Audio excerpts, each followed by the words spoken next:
और bureau chief Chaudhary Haroon Shahzad से सदर पाकिस्तान अवामी तहरीक वाइस चेयरमैन मरकजी सीरत व मिलाद कमेटी रावलपिंडी गुलाम अली खान ने फैज़ान अब्बासी और उनकी पूरी टीम को रूपरवर महफिल नात के इनकाद पर मुबारकबाद पेश की। उन्होंने कहा कि मौजूदा दौर में सोशल मीडिया के बायस नौजवान नस्ल बेरारोई का शिकार है। उन्होंने कहा कि नौजवान नस्ल को सोशल मीडिया की चकाचौंध से दूर रखने और खराफात से बचाने के लिए ज़्यादा से ज़्यादा महफिल मिलाद का इनेकाद वक्त की ज़रूरत है। उन्होंने कहा कि हुज़ूर ताजदार कायनात सल्लल्लाहु अलैहि वसल्लम से इश्क मोहब्बत हमारे ईमान की बुनियाद है।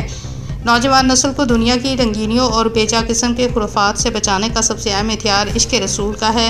उन्होंने कहा कि इश्क रसूल सल्लल्लाहु अलैहि वसल्लम और मोहब्बत रसूल सल्लल्लाहु अलैहि वसल्लम को आम करने की अशद ज़रूरत है। उन्होंने फैज़ान अब्बासी और उनकी पूरी टीम को खूबसूरत महफिल पाक का एहतमाम करने पर मुबारकबाद दी और दुआ की कि ये अजीम काविश खूबसूरत महफिल पाक को अल्लाह पाक अपनी बारगाह में कबूल और मंजूर फरमाए। सदर पाकिस्तान अवामी तहरीक वाइस चेयरमैन मरकजी सीरत व मिलाद कमेटी रावलपिंडी गुलाम अली खान ने मजहरुल हक कादरी और दीगर साथियों के हमरा फैज़ान अब्बासी की दावत पर अंजुमन आशिकाने रसूल सल्लल्लाहु अलैहि वसल्लम मिलाद कमेटी डोक मुंशी रावलपिंडी के ज़ेर एहतमाम मुनक्कद होने वाली अजीमुल शान महफिल मिलाद में दीगर दोस्त अहबाब के हमरा शिरकत की।